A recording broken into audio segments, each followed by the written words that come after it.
don't care because this could save someone's life. I'm a nurse practitioner. I am licensed and certified. I am not on the front lines. I have a friend in New York City who's on the front lines. And for her safety, she cannot come out and say these things. So I am her voice. I'm not going to name names of people or hospitals for the safety of those involved. But this is her account, okay? I am her voice here. I'm going to tell you what she has told me. She wants this to get out.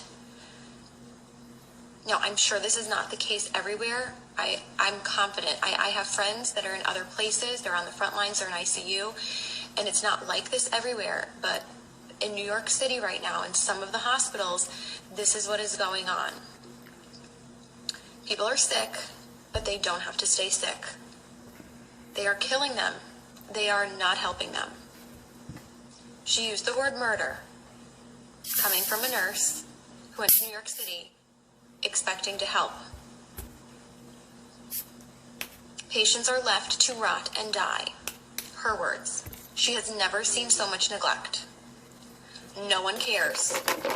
They are cold and they don't care anymore. It's the blind leading the blind.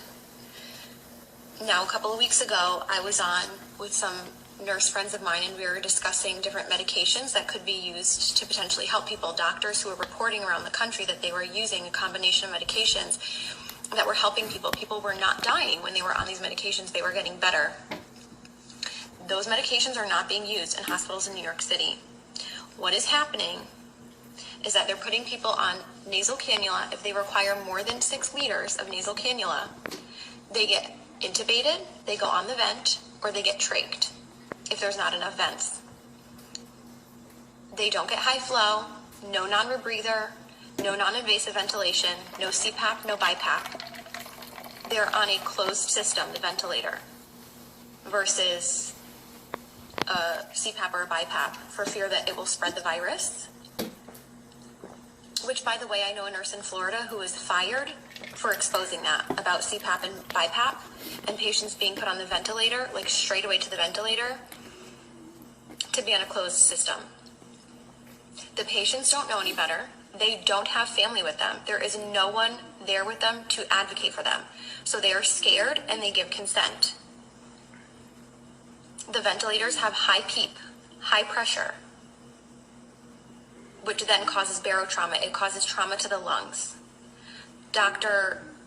Siddell, Cameron Kyle Siddell, a few weeks ago, put out a video. He's in New York City, and he put out a video saying something is not right, like we're not treating this correctly. We're doing something wrong. This doesn't make sense. They pulled his video from YouTube, and they took him out of ICU because they couldn't have one doctor going against the grain, going against their protocol. The protocol is propofol or some kind of sedation because they're on the ventilator, and IV antibiotics. There's no hydroxychloroquine. They're not using that combination with Zithromax. They're not using zinc, vitamin C, high doses of vitamins A and D. They laugh. This is what she's told me. They laugh at that. She says this is a nightmare. It's out of a horror movie, and I don't want to be a part of this. There are people who are a full code, and yet, if they crash, they're not doing compressions because it will spread the virus. Full code, not doing compressions. Family is not there. They have no one to answer to. No one is being held accountable. A code was called, and no one came. So sometimes they're not even resuscitating people. Again, left to rot and die. They're not given blood because we know that the blood is not oxygenated in these COVID patients. We know that. There are doctors all around the world sounding the alarms. These are the drugs that work. This is the pathophysiology of the disease. This is what's happening. And for some reason, it's not changing. Even though we know, some of us know what's going on, nothing is changing on the front lines. They stay in the same PPE all shift, except for the top pair of gloves. So 2 pairs of gloves, or I don't know, maybe more than 2, but they're only changing the gloves on the outside.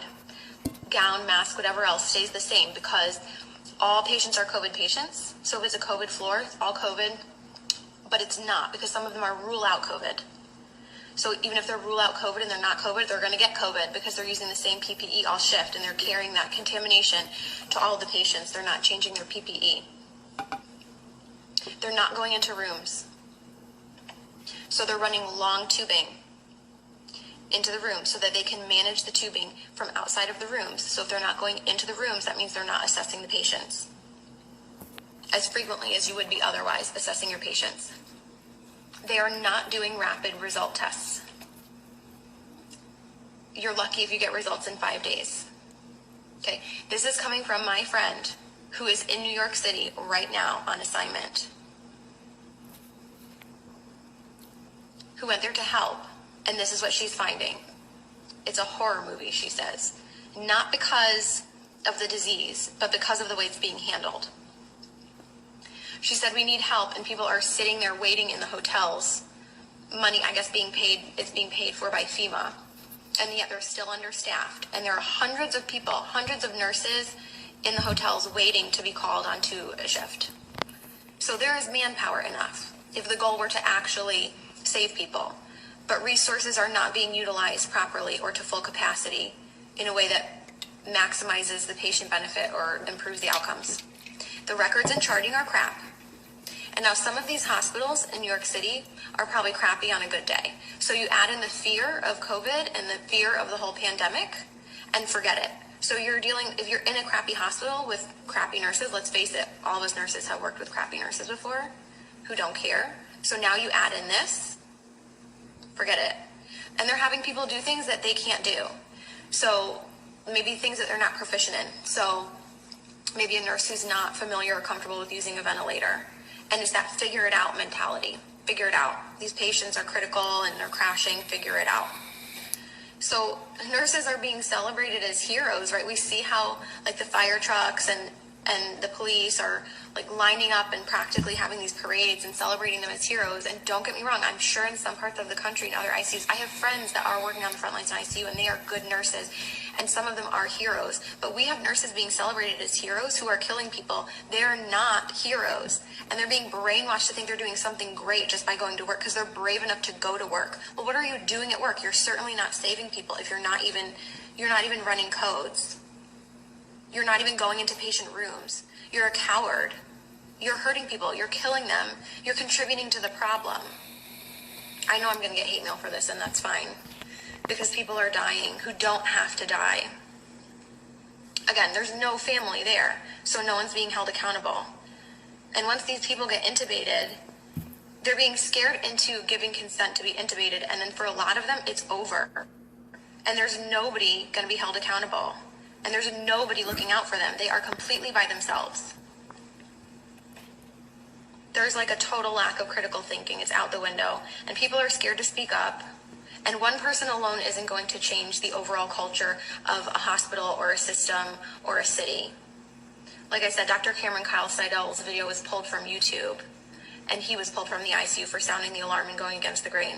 So people are sounding the alarm. It's just not changing anything, apparently. So what can you do? Buck the system. I'm really fortunate I don't have any family in New York City that I personally have to worry about. If there are people that you are worried about, or maybe it's not even New York City, maybe you're in another city that's being really hard hit and you're just hearing really bad things coming out of that city, buck the system. Something is wrong in the system. So go against the grain. Request records immediately. Records, transcripts, immediately. If there's a medication that you want your loved one to be given, report it as an at-home medication and demand that it be continued. That's just a tip from inside the system. If you want a medication to be given, you've got to report that it's an at-home medication and that you demand that it be continued. Your loved one is not going to have you in there advocating for them once they go in. You're not allowed in. The only reports that we're able to get of what's going on are coming from the inside, and people are afraid to speak out. People have lost their jobs. Do not give consent for intubation if you don't want to be intubated or your loved one to be intubated. Demand non-invasive or less invasive ventilation methods.